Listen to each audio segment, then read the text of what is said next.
Siguiendo con la parte, vamos a ver patologías del intestino delgado e intestino grueso. ¿Ya? En este caso, vamos a ver que tanto el intestino delgado como el intestino grueso representan la mayor parte del tubo digestivo, ¿no? Y el cual participa en la absorción de tanto los nutrientes como en parte de la inmunidad, ¿no? Por lo tanto, se va a ver afectado por procesos inflamatorios, por procesos infecciosos y por procesos tumorales, ¿ya? Causando las denominadas obstrucciones intestinales, ¿no? Esto puede aparecer a cualquier nivel del tubo digestivo, pero principalmente a nivel del tubo digestivo delgado, del intestino delgado. ¿Por qué? Por la misma estrechez de su luz predispone a los procesos obstructivos, ¿ya? Y generalmente estos pueden ser procesos ya sea por hernias o adherencias intestinales, y la invaginación y el vórmulo que representan el 80% de las obstrucciones, los tumores, infartos y otras causas de estenosis como la enfermedad de Crohn representan el rectal. ¿Ya? Vamos a empezar a ver las hernias. Una hernia no es nada más que una protrusión por una pared debilitada, ¿no? Por debilidad o defecto de la pared, por donde protruye una bolsa de peritoneo revestida por serosa llamada saco herniario. Entonces, por orificios naturales, por mismo debilitamiento de la pared, protruye asas intestinales con restos de peritoneo formando un saco herniario. Y la abertura por donde sale o protruye la hernia se llama anillo herniario, ¿ya? Entonces, las hernias adquiridas aparecen en parte anterior a través de los conductos inguinales o de los femorales o a nivel del ombligo. Aquí vemos en este caso una hernia inguinal, una hernia incisional que es posterior a una cirugía, ¿no? Una hernia de Spiegel que es a través de los rectos. En el caso también pueden aparecer en sitios de lesiones quirúrgicas, como les había mencionado, todas las hernias, ocurriendo en un 5% de la población operada como tal, siendo la causa de obstrucción intestinal a nivel mundial más frecuente. Como les mencionaba, ¿no?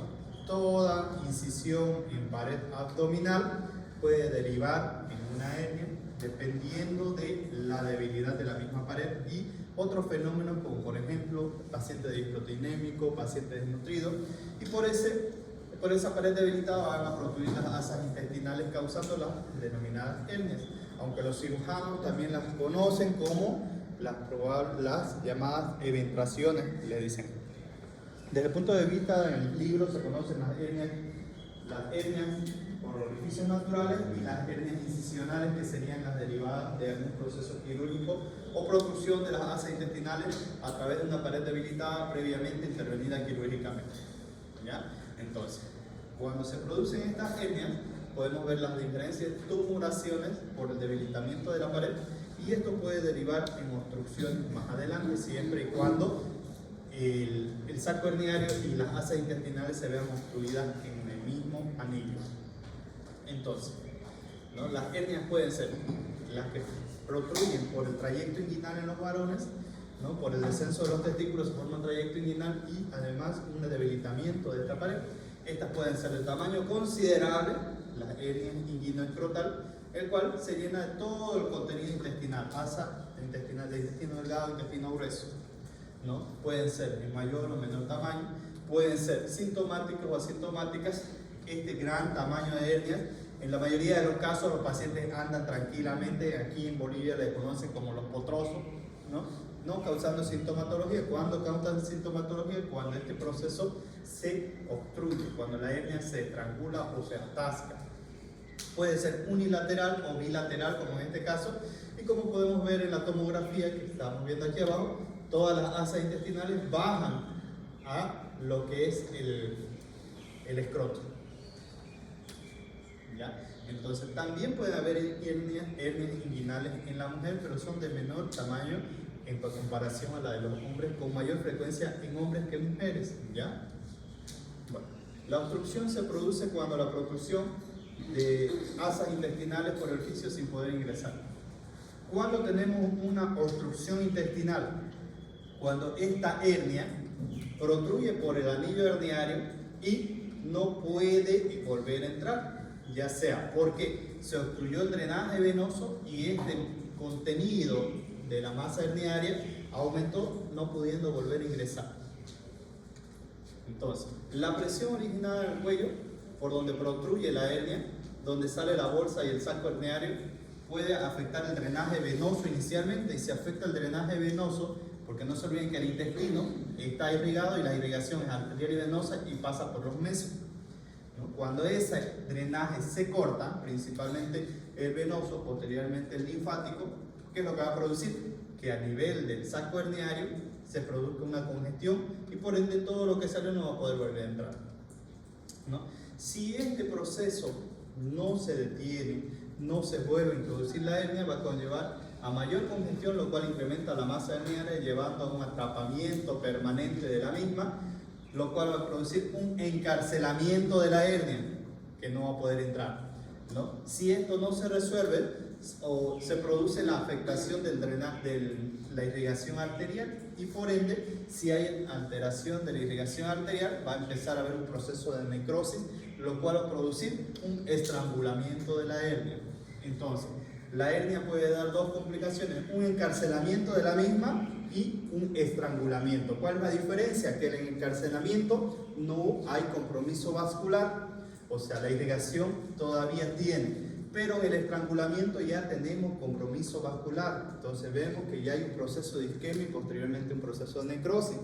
Y si hay un proceso de necrosis, va a haber en algún momento un proceso de perforación intestinal, ¿ya? Entonces, cuando tenemos una hernia estrangulada, vamos a tener compromiso vascular y por ende van a empezar a haber cambios degenerativos en la mucosa intestinal.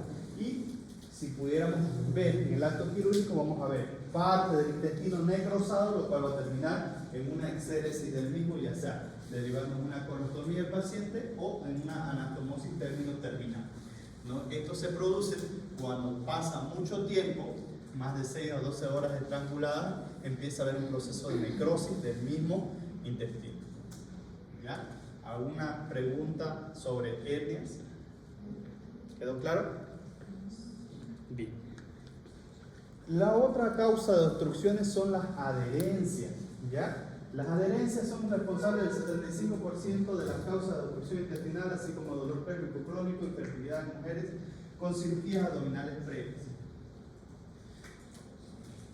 Para que haya una adherencia, siempre, o bueno, la mayoría de las veces, tiene que haber manipulación quirúrgica, sí o sí, ¿ya? Entonces, ¿pero qué es una adherencia? Una adherencia son bandas irregulares, de tejido cicatricial que se forman entre dos estructuras que normalmente no están unidas. Estas pueden desarrollarse durante la recuperación de cualquier alteración tisular secundaria en la cirugía, infección, traumatismo o radiación. Entonces, para que se forme una adherencia, tiene que haber manipulación de las asas intestinales o órganos, ¿ya? O en peor caso, procesos infecciosos, traumáticos o radiación. Y esas bandas son nada más que vemos aquí en el intestino, sin ninguna banda, y el otro se forman cicatrizaciones, bandas como tejido fibrocicatricial que conectan, ¿no?, ya sea intestino con alguna víscera maciza o víscera maciza, víscera hueca con víscera hueca. Y esto limita la movilización de todo el intestino. Estas bandas pueden causar obstrucciones severas al cortar la circulación del bolo fecal, y es eso lo que produce las obstrucciones, ¿no? Entonces, derivado de las intervenciones quirúrgicas, infecciones u otras causas de infección intestinal, endometriosis, pueden provocar la formación de adherencia. Aquí vemos, la endometriosis no es nada más que una formación de tejido endometrial fuera del útero, y eso produce irritación en la cavidad abdominal. Además que puede producir la formación de adherencia, como vemos acá. Vemos útero y vemos las bandas de tejido fibrocicatricial que conectan las partes intestinales. Esto puede causar dolor y obstrucción. Si lo vemos desde el punto de vista ya en vivo, el paciente que es sometido a una laparostomía exploratoria, vamos a ver, miren, este es el intestino normal que está adherido a la pared abdominal por estas bandas fibrocicatriciales, y eso es lo que hace que el paciente tenga obstrucciones en el tránsito intestinal. En este otro caso, generalmente procesos infecciosos producen este tipo de adherencias fibrocicatriciales, por ejemplo, pacientes con una peritonitis primaria o secundaria que derivan en estos procesos de formación de de cordones que pueden obstaculizar el tránsito intestinal. Lo mismo. Son fibras duras que no se rompen fácilmente. Y la solución de ello es entrar al quirófano, cortarlo para desobstruir el tránsito y el proceso mejor. Obviamente se pueden volver a formar, sí, porque ya se formaron una vez con una manipulación. Y no olviden que va a volver a ser manipulado el tránsito intestinal. ¿Ya? Otra de las patologías bastante frecuentes en el intestino delgado es la intussuscepción, que no es nada más y nada menos que el intestino delgado ingresa sobre su misma luz produciendo una acodadura del mismo, ¿ya? Y esto produce lesión vascular y por lo tanto un proceso inflamatorio y obstructivo. Generalmente más se produce en niños que en adultos, ¿no? Es una verdadera causa de obstrucción y dolor abdominal, el cual se diagnostica ecográficamente principalmente, ¿no? En el cual vamos a ver en el segmento afectado el signo del ojo de buey que vemos, ¿no? La asa intestinal con asa intestinal dentro. Ahora, otra de las patologías bastante frecuentes del colon son las diarreas y posteriormente los síndromes de mala absorción, ¿ya? La mala absorción hace referencia a una absorción deficiente ya sea de grasas, lipo e hidrosolubles, proteínas e hidratos de carbono, además de electrolitos y minerales, además de agua. Y eso principalmente se manifiesta como una diarrea o una esteatorrea, que serían heces con grasa o heces grasosas, heces lustrosas, como vemos aquí, ¿no? Las heces que forman gotitas de aceite o que están mezcladas con aceite, que en la mayoría de los casos son lustrosas.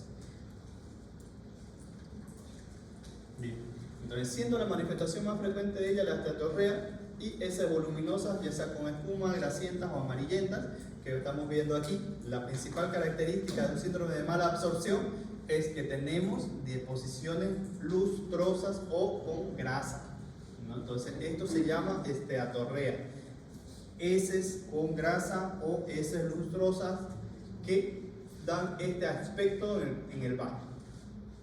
Bueno, produce en general por insuficiencia pancreática, enfermedad de Crohn, enfermedad celíaca.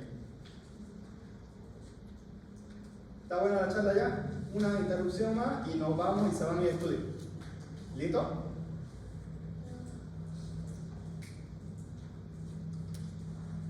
Bien.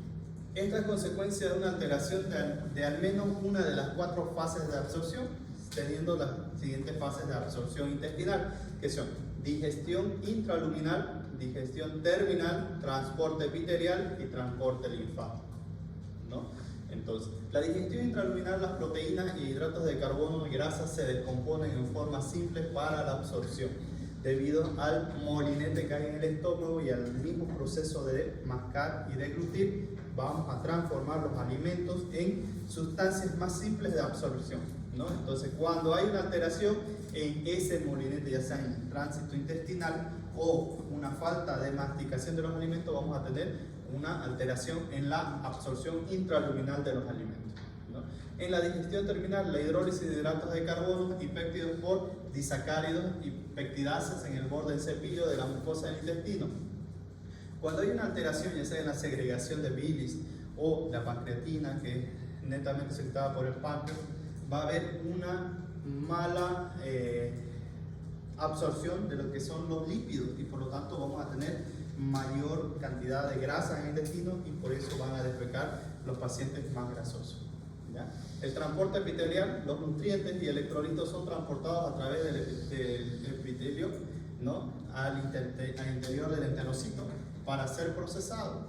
Todo alimento tiene que ser transformado para ser absorbido por el borde del cepillo y estos nutrientes pasan al enterocito y posteriormente de pasar al enterocito pasar al sistema sanguíneo, ¿no? Y por último, transporte linfático de los lípidos absorbidos, una alteración en drenaje linfático.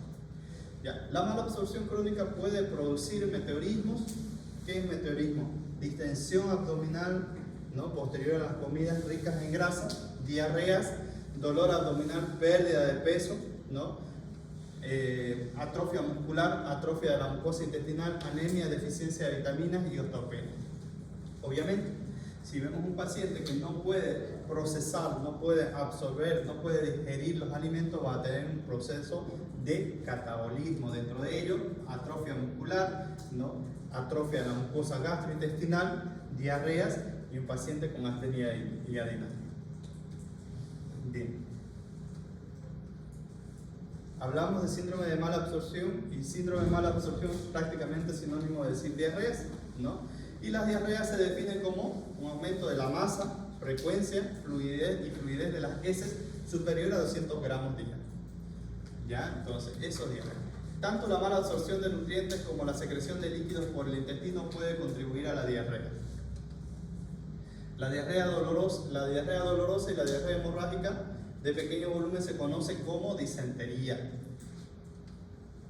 Entonces, diarrea desde el punto de vista de clasificación se conocen 4 tipos, ¿no? Una diarrea secretora, una diarrea osmótica, una diarrea de mala absorción y una diarrea exudativa. Desde el punto de vista de las diarreas secretoras, las características principales son heces isotónicas, las cuales persisten durante el ayuno, generalmente por procesos infecciosos, como por ejemplo procesos virales, procesos bacterianos que alteren la mucosa intestinal, van a producir un proceso de secreción de las mismas, del mismo enterocito, y eso va a causar que haya mayor líquido en el tránsito intestinal y por ende se produzcan deposiciones más acuosas y diarreicas.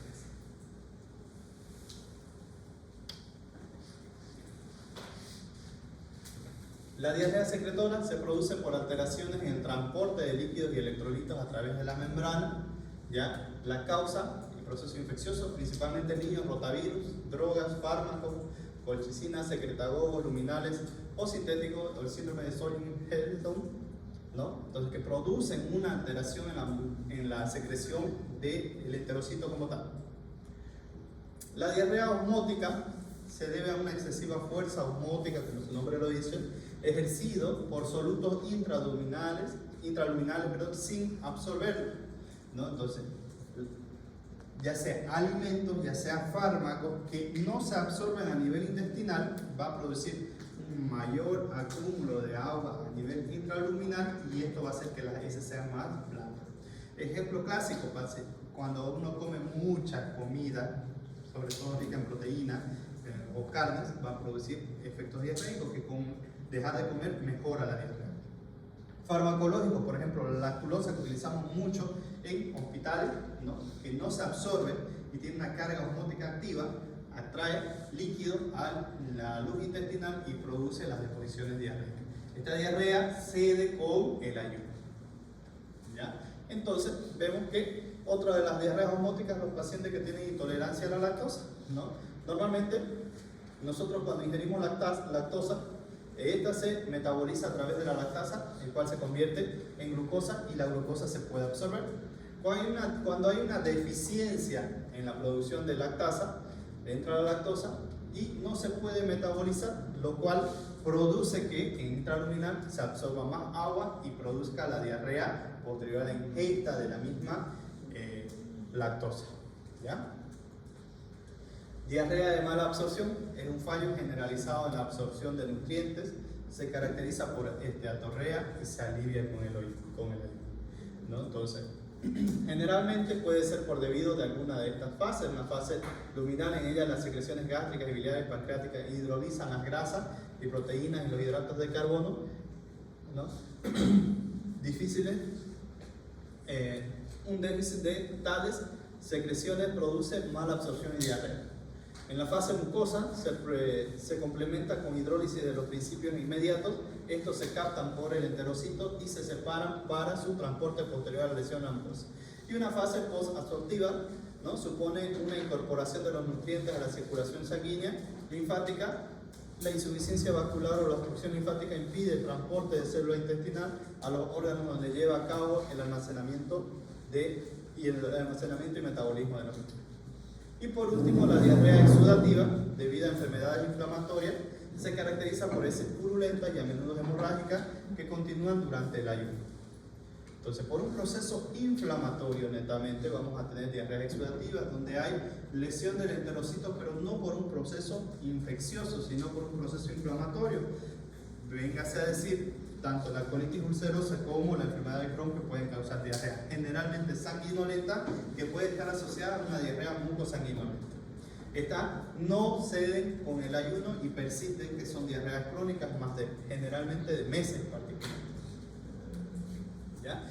Donde vamos a tener una afectación de la mucosa. Normalmente vemos que la mucosa tiene estas criptas, tiene estas vellosidades que son profundas, lo cual aumenta la superficie de absorción. ¿Qué quiere decir? Que esto hace que este perímetro de aquí sea mucho más largo microscópicamente, donde se puedan absorber los nutrientes de mejor manera. A diferencia de que cuando hay una enfermedad celíaca, enfermedad de Crohn o enfermedad de colitis ulcerosa, esta mucosa sufre una atrofia o una destrucción, disminuyendo el área de absorción de nutrientes, y por ende, si disminuye el área de absorción de nutrientes, no se absorbe carga osmótica, aumenta la carga osmótica a nivel intraluminal y aumenta la secreción de líquido, por lo tanto la diarrea, el bolo fecal se convierte en diarrea, ¿no? Entonces, una de las enfermedades más frecuentes de mala absorción es la enfermedad celíaca. ¿Qué es la enfermedad celíaca? Tiene una prevalencia de 0.6 al 1% a nivel mundial, aunque antes era poco frecuente, ahora es más frecuente en muchos de los países, donde hay una alteración de la mucosa. La mucosa normalmente tiene esta estructura, y en la enfermedad celíaca se produce una atrofia de esas vellosidades y por ende disminución del área de absorción de nutrientes. Conocida también como Sprure celíaco o enteropatía sensible al gluten, ¿no? Es un trastorno de origen inmunitario desencadenado por una ingestión de gluten, trigo o cebada en pacientes o individuos genéticamente predispuestos. Es por eso que no todos nosotros tenemos intolerancia al gluten, tenemos que tener una cierta predisposición a formar anticuerpos y reacciones inmunológicas al gluten como tal, ¿ya? Entonces, etiopatológicamente se produce principalmente, el daño principal es por la gliadina, un derivado del gluten, estimula la expresión de interleucina 15 en las células epiteliales. Esto origina activación de linfocitos intraepiteliales, los CD8 activados, que expresan el NKG2D, que es un marcador de linfocitos citotíticos, y expresa un receptor específico MIC-A. ¿Esto qué va a hacer? Que los enterocitos que expresaron el receptor MIC-A, ¿no?, en su superficie son luego captados por los linfocitos intraepiteliales que expresan, ¿no?, este marcador NKG2D, produciendo daño intraepitelial. En otras palabras, cuando ingresa el gluten, ¿no?, se libera la gliadina, y esto va a hacer que las células presentadoras de antígenos activan el linfocito de CD8 activado. Va a producir anticuerpos, y esos anticuerpos van a ser citolíticos contra la misma mucosa. Por ende, vemos que aquí tenemos una mucosa normal, y aquí ya empieza a haber, con el pasar del tiempo, daño en la misma mucosa, y por lo tanto este paciente tiene diarreas, dolor abdominal, distensión abdominal posterior a comer el gluten, porque no puede procesarlo, y ese derivado, la gliadina, produce una reacción inmunológica que a la larga produce lesión y atrofia de la mucosa gástrica, ¿ya? Entonces, morfológicamente vamos a ver, ¿no?, histopatología: mayor número de linfocitos CD8 intraepiteliales en la mucosa, hiperplasia de las criptas y atrofia de las mucosas de las vellosidades. Esta pérdida de superficie de la mucosa contribuye a la mala absorción. Entonces, generalmente esta patología aparece en niños cuando ya empiezan a tener contacto con los carbohidratos, por ejemplo, el pan, la leche, y eso ocurre posterior a los 6 meses a 12 meses de nacido del paciente, cuando ya empieza a haber unas deposiciones diarreicas frecuentes posterior a la ingesta de ciertos medicamentos, de ciertos alimentos, ¿no? Las características clínicas se presentan entre los 30 y 60 años generalmente, ¿no? La diarrea con distensión abdominal, un 10% presenta una lesión cutánea, pruriginosa y ampollosa, característica de una hepatitis herpetiforme, ¿no? Ante todo paciente que venga con diarreas crónicas, más de 3 meses de evolución y además de ello tenga manifestaciones cutáneas, tipo una dermatitis herpetiforme, habría que pensar en una enfermedad celíaca, ¿no? Afecta por igual a niños y niñas, comienza, ¿no?, después de la introducción del gluten entre los 6 y 24 meses, incrementa el riesgo de neoplasia maligna, obviamente. Normalmente el intestino tiene histológicamente estas características. Vemos las vellosidades de las cristas con las células, con las glándulas submucosas, y cuando tenemos afectación del sistema inmunológico y alteración a la respuesta a la gliadina, al gluten específicamente, vamos a tener disminución y atrofia de las mucosas de las vellosidades con hipertrofia glandular, mayor secreción de moco para proteger esa mucosa. ¿Ya? Entonces, el diagnóstico puede hacerse mediante anticuerpos IgA contra glutaminasa tisular, también se puede encontrarse anticuerpos IgA contra endomicio para hacer el diagnóstico, pero prácticamente, si lo sospechamos, la posibilidad de que sea y mejora las exposiciones de diarrea suspendiendo la administración o los alimentos ricos en gluten, vamos a tener un diagnóstico más certero, ¿no? Entonces, lo mismo, vemos una placa histológica de intestino, en el cual vemos las vellosidades marcadamente, ¿no?, y la región submucosa. Ahora, cuando un paciente tiene enfermedad celíaca, vamos a ver, miren, la mucosa prácticamente plana, no hay prácticamente cristas, lo que hay es mayor hipertrofia de las glándulas submucosas para producir moco y que protejan la mucosa como tal. ¿Alguna duda? ¿Alguna pregunta? La enfermedad celíaca es bastante frecuente, sobre todo en Europa y en Asia, y causa muchas visitas al médico, sobre todo porque las diarreas son crónicas, 3-6 meses, y la característica principal es que estos pacientes tienen, primero, después de ingesta de alimentos ricos en gluten, tienen dolor abdominal, distensión abdominal y las diarreas. Y estas diarreas pueden ser lustrosas o no pueden ser lustrosas, pueden ser mucosanguinolentas. ¿Por qué? Porque vemos que la mucosa también puede tener compromiso, ¿ya? Otra patología bastante frecuente es el síndrome de intestino irritable. El síndrome de intestino irritable se define como un dolor abdominal, ¿no?, de repetición crónica asociada a distensión abdominal y cambios en los hábitos intestinales. A pesar de los síntomas físicos, generalmente las endoscopías son normales, por lo que el diagnóstico es clínico. El síndrome de intestino irritable no tiene una causa orgánica como tal neta, ¿no? Y a pesar de muchos estudios que se han hecho, las endoscopías de estos pacientes o los estudios que se solicitan son normales. Entonces, pero el paciente tiene unas manifestaciones clínicas bastante marcadas. Él siente su dolor, siente la distensión, ¿no? Entonces, no está clara, pero la patogenia no está clara, pero existen relaciones entre factores psicológicos, estrés, alimentos, alteraciones de la microbiota intestinal, ¿no? Entonces, el síndrome de intestino irritable está relacionado en pacientes que viven con estrés o que están estresados y por ende pueden cursar con procesos gastrointestinales, ya sea de constipación o de diarrea, cuando están bien estresados. Lo típico, cuando están sometidos a un examen y les da diarrea, termina el examen y mejora la sintomatología. Otro tipo de pacientes que tienen alteración en la microflora intestinal, que con probióticos mejora el problema, tienen diarrea, distensión abdominal, justamente cuando están sometidos a procesos de estrés, ¿no? También puede ser debido a la señalización defectuosa del eje cerebro-intestinal, ¿no? Como saben, todo órgano está conectado con el sistema nervioso. Se cree que una alteración defectuosa entre este eje cerebro-intestino produce el síndrome de intestino irritable cuando el paciente está, sobre todo, ante episodios de estrés, ¿no?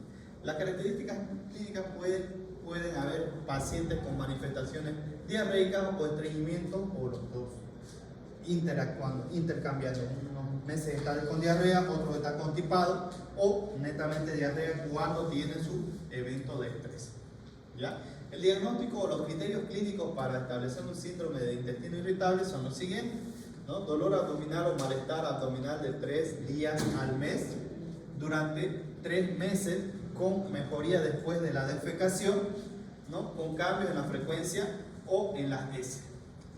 Entonces, un síndrome de intestino irritable se diagnostica con estos criterios: dolor abdominal o malestar abdominal de 3 días al mes durante 3 meses que mejoran con la defecación, con cambios en la frecuencia y forma de heces.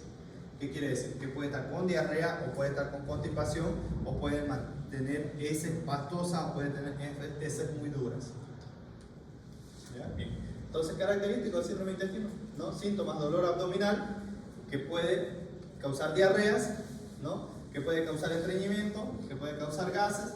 Se asocia a una mala calidad de vida y trastornos del estado anímico, o proceso de estrés netamente.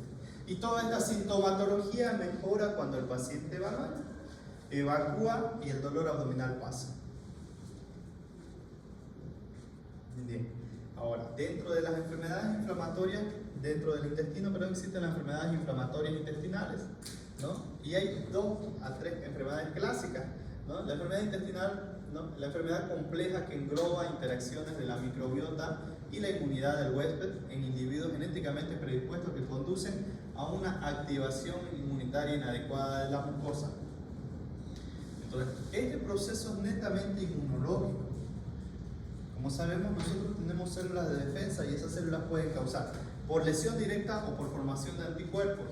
Cuando un individuo está predispuesto genéticamente, lo que hace es activar el sistema de defensa contra la mucosa intestinal, lo cual va a producir lesiones de la misma, ¿no? Entonces, dentro de esta se estudia la enfermedad de Crohn, la colitis ulcerosa, que son las más frecuentes, ¿no?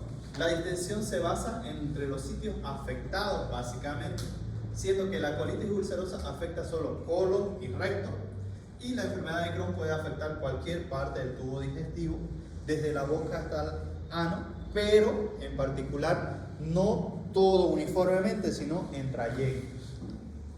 ¿Ya? Entonces, tenemos la colitis ulcerosa, que afecta recto y parte del colon, y la enfermedad de Crohn, que puede afectar todo el intestino como tal, pero en parches desde la boca, estómago, intestinos, ¿no? Pero en parches, por segmentos, o sea, pica todo el intestino.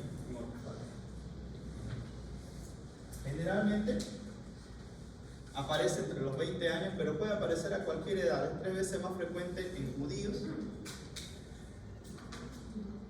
¿Ya?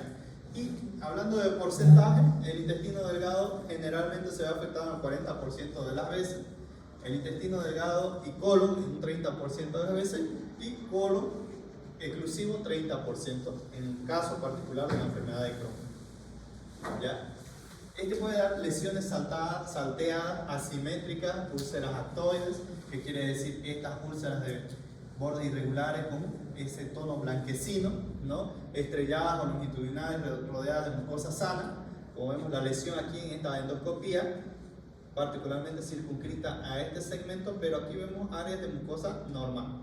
¿Qué puede causar estenosis de la misma luz? Sí, si el proceso es muy grande, muy patológico, de mucho tiempo. ¿Ya? Lo mismo, vemos mucosas, áreas de mucosas afectadas, con pérdida incluso de las vellosidades intestinales y mucha formación de moho. En este segmento vemos una endoscopía en la cual tenemos áreas con mucosa alterada, donde vemos ulceraciones y rodeadas de mucosa sana, pero más hacia arriba vemos también pérdida de contigüidad como aparición de lesiones en la misma mucosa. Aquí ratito se van a quedar sin docentes. Bien. Dentro de las enfermedades inflamatorias del intestino son 2 clásicas que aparecen en todas partes: la colitis ulcerosa y la enfermedad de Crohn. Clínicamente se parecen las dos porque son pacientes que tienen diarrea crónica sanguinolenta, más de 3 meses, con pérdida de peso, disminución del estado general o compromiso del estado general. Puede haber fiebre o no, puede haber dolor abdominal, pero la característica principal es que todas las diarreas son sanguinolentas, mucosanguinolentas o líquidas en aguas de lavar cara. ¿Cómo se diagnostica el uno del otro? ¿O se diferencia el uno del otro? Dependiendo del segmento afectado. Puede ser pregunta, ¿no?, de examen. ¿La colitis ulcerosa solo afecta colon y recto? La enfermedad de Crohn afecta todo el tubo digestivo, desde la boca hasta el ano, pero en parches, no uniformemente. Las dos producen o son respuestas ante estímulos en pacientes previamente o genéticamente predispuestos a hacer alguna alteración inmunológica. Por lo tanto, hay activación de factores celulares, de factores humorales que producen anticuerpos que van a ir a lesionar la mucosa intestinal, y esa lesión continua va a dar múltiples cambios. Dentro de ello, atrofia de la mucosa gástrica o la mucosa intestinal con formación de úlceras en la misma. Y si hay formación de úlcera, va a haber una disminución de la superficie de absorción a nivel intestinal, y eso es lo que produce la diarrea. ¿Ya? ¿Preguntas sobre enfermedad de Crohn y colitis ulcerosa?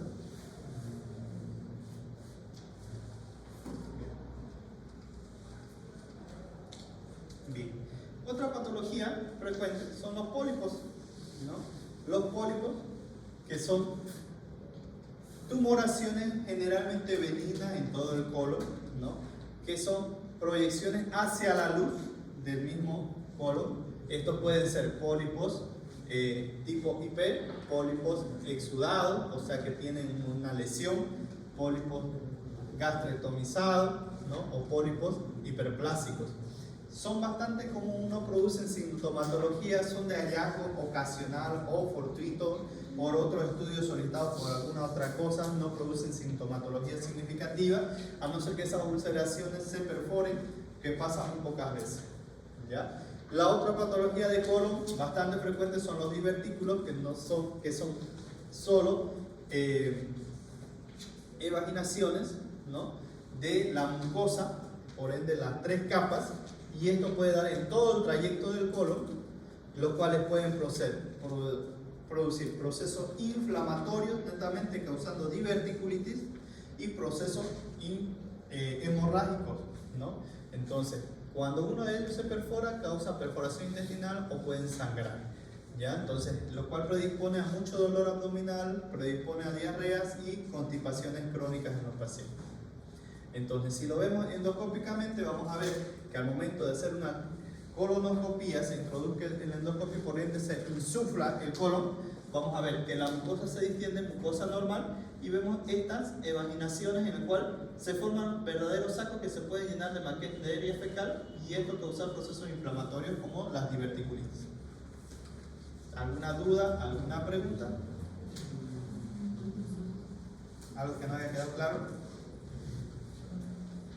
Hablen ahora, callen para siempre. Bien. Tengo un examen pendiente con uno de sus compañeros, los demás se pueden retirar.